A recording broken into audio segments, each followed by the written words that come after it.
Welcome to the Life to the Fullest podcast. I'm your host, Dan Jason, here with you today on the EF3 Life platform. And you know what? Sometimes in life, things get really busy and it's hard to make it happen, but you find a way. And that's why this recording, this podcast episode is actually happening in the car, because life can get busy. There could be a lot of obstacles. There's challenges. There's things we have to maneuver around. But if it's a priority to you, you'll get it done and you'll figure it out anyway. One of the things that has been a priority to me and to a number of really impactful individuals is changing the way that we see. That's what I want to talk about this week with you, because so oftentimes in our life, as we're journeying along, as we're trying to grow, become better, be more influential and more impactful, understand ourselves in a greater capacity in order to see other people in a different light. It just so happens that throughout the course of my very lifetime, my journey, it hasn't always been this way. I certainly saw things one way, was influenced, was just not aware. And having my eyes wide open recently with some of the conversations that I've had with a variety of people has been tremendous, super powerful. One of those experiences happened in a car just a couple days ago, and another happened across the entire world. I visited Rome, Italy. It was a powerful experience. I went with Bishop Scharfenberger from the Diocese of Albany. I went with a number of others in the community from between the Albany area down to New York City, and then still others from around the globe. And the initiative was truly to change the way that we see, so that way we can see the way we change. As people, it's important for us to have the right lens. But how do we know whether it's right or it's wrong? Whether it's something that is of benefit or not? Whether we're seeing people in the way that they deserve to be seen? And I was invited to go on this mission to the Vatican to speak at the Dicastery of Integral Human Rights with Cardinal Czerny, who is behind Pope Francis in terms of this really important movement in the church, as well as other church leaders and global world leaders, to discuss a very important topic. And that is how not only we view people on the margins, the poor, materialistically, those who are lonely, those who have been abandoned, those who are unseen and unheard, disenfranchised members of our community, individuals and children with disabilities, as well as those with mental illness and the imprisoned. These are a category of people that unfortunately society has labeled as the other. It is not about them and us. There's just us. And that's something that I have learned from great friends like Dr. Joe Dukowski, who's worked with children and people with disabilities for the last 40 years out of Cooperstown, New York, a really well-known surgeon, somebody who is doing amazing work. He wrote the book Perfectly Human to shed a light on the very fact that we need to see differently. We need to see with God's eyes, a new lens, a new perspective. And Rick Guidetti, a world-renowned photographer out of New York City, actually Harlem, who has a tremendous outfit in terms of what he does with his career. Now, he went from photographing L'Oreal cover models like Cindy Crawford and Heidi Klum, and all these very infamous people throughout the course of his career. And one day he was on his way to work and he stopped and he turned and he saw someone at a bus stop. And the woman had albinism, right? This condition of being albino, where, everything, your hair and your pigmentation is white. And he paused. And he tells a story to me, and it really impacted my life, because I thought to myself, most of the time when we see somebody who is different than us, we stop, we stare, and then we just move on with our life. But in this case, he was moved. He was moved to learn more about this woman and understanding that beauty, is within and outside of every single person. Everybody is beautiful. God creates them in his image and likeness. And I'm going to get to that part of it in a little bit. So he stops and he approaches this woman and he tells her, "You are beautiful. You're one of the most beautiful people that I had seen." Now, she probably hadn't heard that before in her life. Having been downtrodden, a face that was sunken in, somebody that just had her head cast down. And when I think about the way that we approach other people and how it changes the way that we see the world and our perspective, he then took it to the next level, and this radical encounter with somebody who impacted his life so vastly, taking a photograph of somebody that then is smiling and you could see the joy radiating on their face, he then realized, why am I allowing people to tell me what and who is beautiful?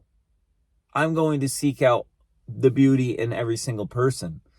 The external, the internal, the whole person, they are beautiful just the way they are. And that's really what I want to dive deeply into today, because unfortunately, society tries to tell us what beauty is when it comes to physical appearance, when it comes to how someone should act, the way that they should be, their demeanor, all of this. But the problem that we also face is the very fact that people don't need to be fixed. When you think about the poor, the disenfranchised, those who are mentally ill, we need to walk with them. We need to approach them in a manner of which they feel loved, of which they feel seen, heard, and appreciated for who they are. Earlier on in my lifetime, having taken part in a lot of community service, activism, outreach, ministry, going on mission trips, both near and far around the world, my thought process was that I am called to help people, that I am called to fix a situation, that I have to upend the area of their life that is the way it is and to make it better, to improve. Now, there's nothing wrong with helping other people in our life, an outstretched arm. That is what God calls us to do as in our discipleship, in our baptism, to make disciples of all nations and to go out there and to be his hands and his feet, to be a man and woman for others. St. Ignatius of Loyola talked about go out and set the world on fire. But to think that you have to show up in someone else's life and that you are doing a service to them to help them to feel able is a very hard and disturbing concept, actually. This idea of ableism. We need to upend it. We need to uproot it and to throw it out. It's one of the worst things that's happening in our society. You are not going to go to somebody and to fix their situation. You're not called to do that. Instead, you're called to walk with them. Instead, you're called to authentic communion with them, to build community. Instead of seeing the person that's in poverty on the street and just disregarding, characterizing, stigmatizing, labeling, all right, or shoving them off and not giving this person who's fully human the ability to share with them who they are, to learn their name, to understand their situation, and to appreciate what they bring, their full self. My life and world has been radically changed. On these mission trips I had been on in the past, I was going to a remote country or this impoverished area and building something, some kind of structure, teaching in a school. All these things are really great. Okay, they're really good. They have a purpose. They have a time and a place. But that's like putting a Band-Aid over a situation. It's just, all right, I did my job. I can leave. I can feel good about myself. And now I can move on. What I learned now is whether it be in the mission field, whether it be walking with our brothers and sisters in this capacity, changing the way that we see, it's really about relationship. And when you build relationships with people, when there is trust, when you see them for who they truly are, not as the world portrays negatively or incorrectly, but as they are, without judgment, what takes place is a real bond. The walls can be broken down. The things that separated us or even classified us into different sections of society no longer exist. And we're on an even playing field. Why? Because we're all created in the image and likeness of God. Why? Because he calls us to a higher standard, to walk the narrow road, to be like the Good Samaritan, not having to fix a situation, but to just be. And that's what my friends from Hope of the Poor, Danny and Craig Joring and Danny Ledger, man, they are doing that in Mexico City. They're doing it in Omaha, Nebraska. It's all about relationship. It's all about walking with people. It's not about going towards someone and then telling them what they need to do to fix their life or to radically change the situation of the way that things are. Because we are different is a good thing. But the similarity that we do have is that we're all human. We're perfectly human. What it means is that nothing in this life is going to be perfect. There's going to be different situations. You're going to meet different people, but your eyes have to be open. You have to understand that your idea, your thought process, what you believe is true, okay? Everybody has a different idea of what should be done, what fulfills. However, we know that the truth comes from God. We understand that he created us in his image and in his likeness. And the beauty of this is, in our full humanity, because Jesus was fully divine and fully human, it is all about the Trinity, that concept, Father, Son, and Holy Spirit. So created in the image and likeness of God, the Father. And then also fully human, like Jesus was divine, but he was also fully human. Coming to understand, to walk with people, to call the disciples, broken, hurt, disenfranchised, people on the margins. That's who he called. So that's who he calls us to walk with also. And then the Holy Spirit, right? God's Spirit of truth will teach us all things and where we need to go and what we should be doing and how we should see. And he will help us to even transform into the creation that he has called us to. Because when it comes to how we see, right, there isn't just this black and white all the time. Unfortunately, when you approach somebody, we make judgments. And most of those were taught to us. Most of those things are from what other people say. But instead of acting out of judgment, instead of acting out of this obligation that I have to radically think of a solution to what I can see as a problem in someone else's life, how about we approach with ears wide open, with a heart open, with eyes to see, to appreciate, and to be present.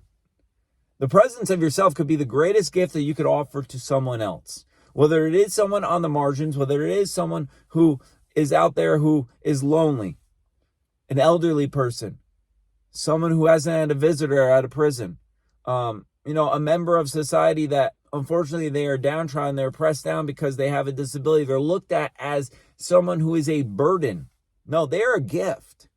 And when you unlock that gift, when you get to know who they are, when you feel the love, there's this connection between you and them that transforms time and space. And that very encounter, that encounter with Jesus, when you look in the eyes of somebody and you could see the face of God, then and only then will you be transformed and really understand what it means to be human. Because human beings need that connection. We need that experience, an explosion of love that happened in our life.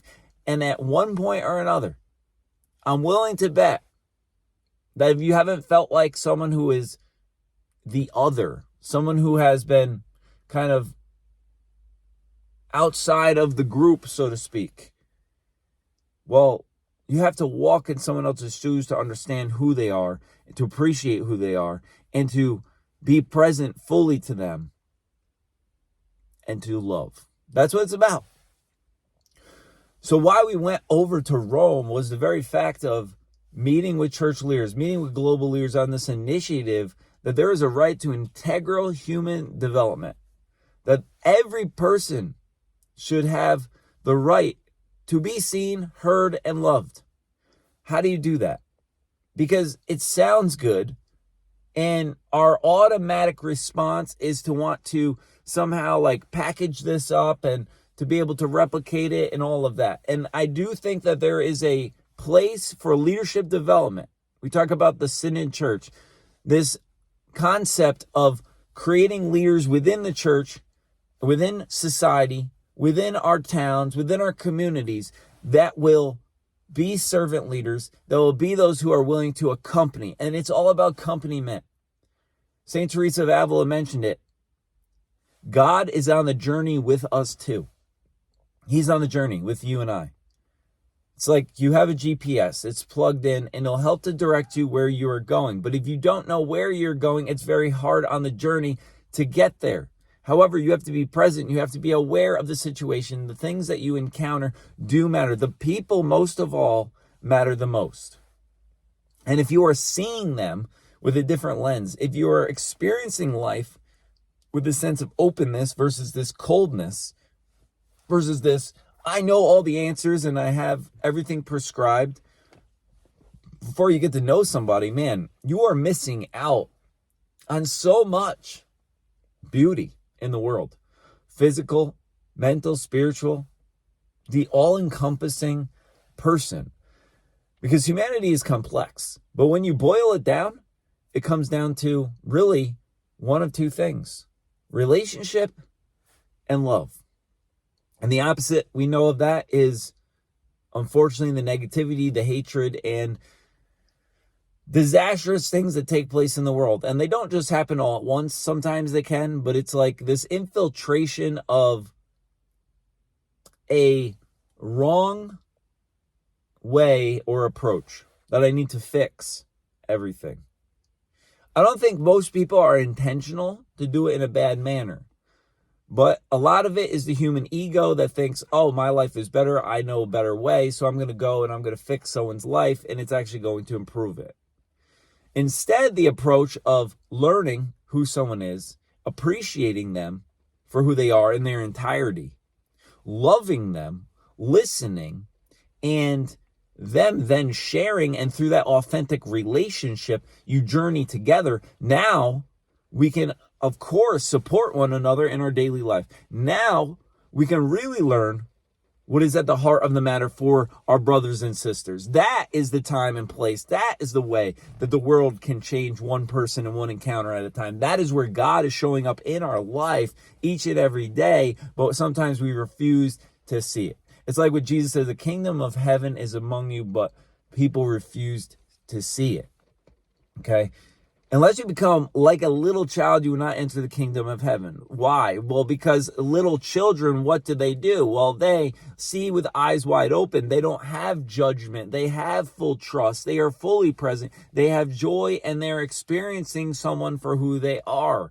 Okay? Now, if we end up being more simple in terms of that, that can really move the meter in our life. So when we were sitting with Cardinal Cherney, when we were there at the Dicastery of Integral Human Development, and it was a very important and powerful conversation. There were meetings that took place in the week where we were really helping to share stories, helping to share experiences, what types of ministries we were part of, but ultimately to sharing the accompaniment and understanding that leadership development comes from the laity and from this perspective of truly changing the way that you see. Because if you see things differently, you could be open to a new avenue. When you see things and people in a different manner, you'll be open to what they have to share, and you won't be just talking all the time or just sharing your thoughts and ideas, but you'll be open to hearing and listening, and your heart can actually be changed. This journey of life is difficult, right? James 1:12 talks about it. Blessed is he who perseveres under trial, for having withstood the test, he will receive the crown of life which God has promised to those who love him. You receive a crown of life when you run the race with your brothers and sisters. You receive the crown of life when you persevere during difficult times in your life. The crown is for all people. It's victorious. Not just in and of ourselves, right? We are a team. We're a global community. We are people that are set apart to do things differently because the world is trying to press people down. Individuals, groups, society is trying to discredit, discount those who maybe are looked at in the wrong manner. And we're always told what is externally beautiful versus having to decipher between the two. How about someone who's fully beautiful because they're human, they're a person? God says there's nothing that is more important than you coming to me just as you are. And there is no place that is more level ground than at the foot of the cross. If we go to the foot of the cross, right, it doesn't matter what ethnicity or race you are, what demographic you're part of, how much money you have, whether you're a person with a disability or not. We're all children. We're all children called to the Most High. And if we see our brothers and sisters with the eyes and heart of the Lord, things will change. We are one person away.